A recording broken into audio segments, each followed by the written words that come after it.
All right. Good morning, Mr. Anderson. How are you doing? Doing good. I'm happy to Good hear to see that. you again. Good to see you again as well. So from your last patient ed, your plaque score is a 3.5, and you brought it down to this patient ed to a 2.4 plaque score, which is over a 1 point improvement. So good job on that. You went from poor class to fair class. So I commend you on that, working that at home. Thank you. Thank you. And then your bleeding score went from a 62% to a 45%. And we can definitely go over your toothbrushing and your flossing today. And I'm actually going to teach you the proper flossing technique today so we can bring your bleeding score and plaque score even more down. Okay, nice. Okay, so what is the purpose of flossing? Flossing is to get food out from in between your teeth with, yeah, that's what it does. Yes, I like how you said in between because flossing is to get all that bacteria and built up like debris and food out of the places that your toothbrush cannot reach. So the bristles can't really reach in there, so the flossing helps get that out. What are the different kinds of floss and flossing aids? I know there's different flavors of floss, but I'm not too sure on the different materials. That is correct. There is flavored, there's colors, different colors as well. We have waxed and unwaxed floss.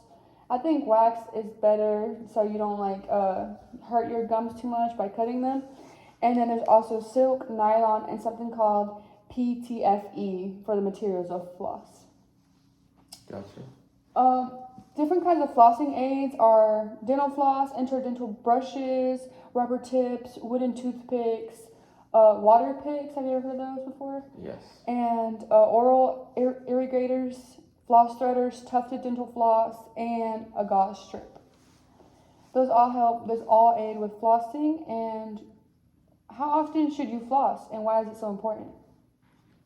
I'm not sure how often you should floss, but I know flossing, once again, is important because you can't get the stuff out from under your teeth with just a toothbrush.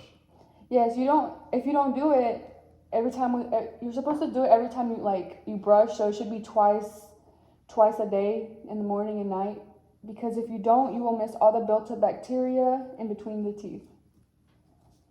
Okay, good job. So I want to go over with you how to properly brush again, just to make sure we're bringing the plaque score down as much as possible. So can you teach me what you remember from the last session?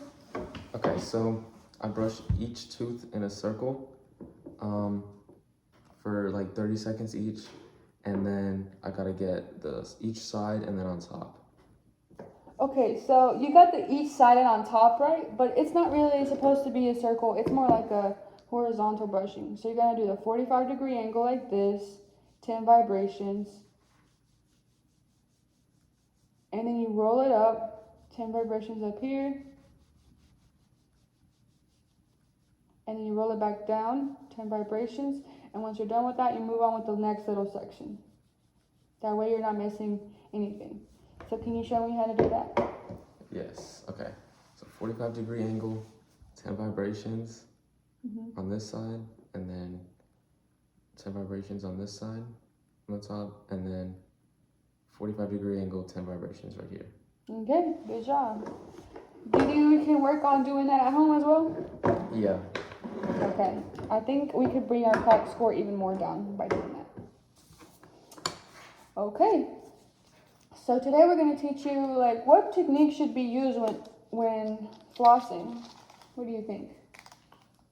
Techniques? I know you're supposed to go up and then each little part and then back down, kind of like a Y shape when you floss. Like in a Y shape? Okay, I'm going to teach you how to do it, okay? So when flossing, you are doing you're seesawing down, and it's kind of like you're seeing each tooth, the shape, like the letter C. Like each tooth is itself, so you don't just go down on it. You have to see each one of them. Okay. So you get an arm's length of floss. You wrap it around your middle finger and your pointer. And do you think you have to floss the very back of this one, even though there's no tooth on the back? Because you're asking me, yes. Yes. So the point of flossing is you're getting the pockets the pocket. You're getting the stuff out of the pockets, and this still has a pocket behind it. Okay. So you seesaw it down. You seesaw the floss down because you don't want it to snap like this. Yeah. That's gonna cut the gum. Okay. So you're gonna seesaw it down, and then you're gonna do like a C on each tooth.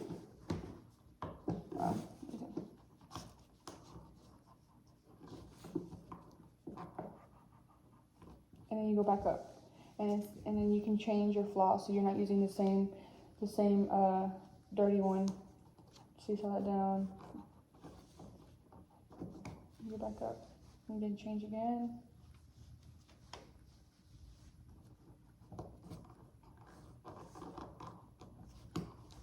Okay.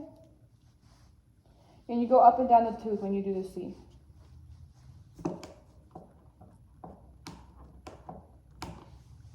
Okay. Could you show me how to do that? Yes. Okay, actually I'll give you a new one. Okay, thank you. So I get an arm's length. Mhm. I'm gonna wrap them around each finger, and then starting from the very back, I get that little pocket in a C shape. Then I seesaw down, and I get like a little C for each tooth. And yeah, did I forget anything? No, you're doing good. Good job. Okay. So this is going to help bring down your bleeding score, okay? If you properly floss at home. Thank you. And we're just going to go over your goals again, okay? Okay. So our goals were to decrease and maintain plaque score to a 0.5 or less by April. You are looking like it's looking good in that direction. You already brought it down by 1.1. So our short-term goals is to have an understanding of what plaque is and be able to define plaque by November. You understand what plaque was? Yes. Okay. Decrease plaque score by 1 or more at each visit. And good job. You've completed that so far. And demonstrate proper brushing technique by 11 November. And we are working on that. Yeah, definitely got a lot more to learn. There's no problem. That's why it's not until November, so it's a progress, okay? And then our long-term goal number 2 is to halt the progression of your periodontal disease by reducing the bleeding score to 0%. It's on 45% and from 62, so we're working on that. But our short-term goals are to reduce bleeding score by 20% at each visit, understand what periodontitis is and the cause of periodontitis by November. I'm going to go over periodontitis and gingivitis with you in just a minute. And demonstrate proper flossing and start flossing once a day by December. So you already demonstrated me proper flossing. So we're working our way up to that long-term goal. And so our long-term goal number 3 is to have your carious lesions restored by April.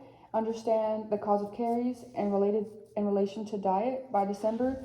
And make an appointment with your DDS for your caries restoration and begin to use daily fluoride rinse. Have you been using your daily mouthwash? Yes, of course I have. Every day? Yeah, every day. Okay, good job. So we already completed some of these short-term goals, and soon we'll be completing all the long-term goals. It was nice meeting with you. Nice to meet you. Okay. But remember, we are a team. So I can only help you so much over here at the office. So you need to work on yourself at home as well, okay? Okay, I will. Okay. Until next time. Until next time.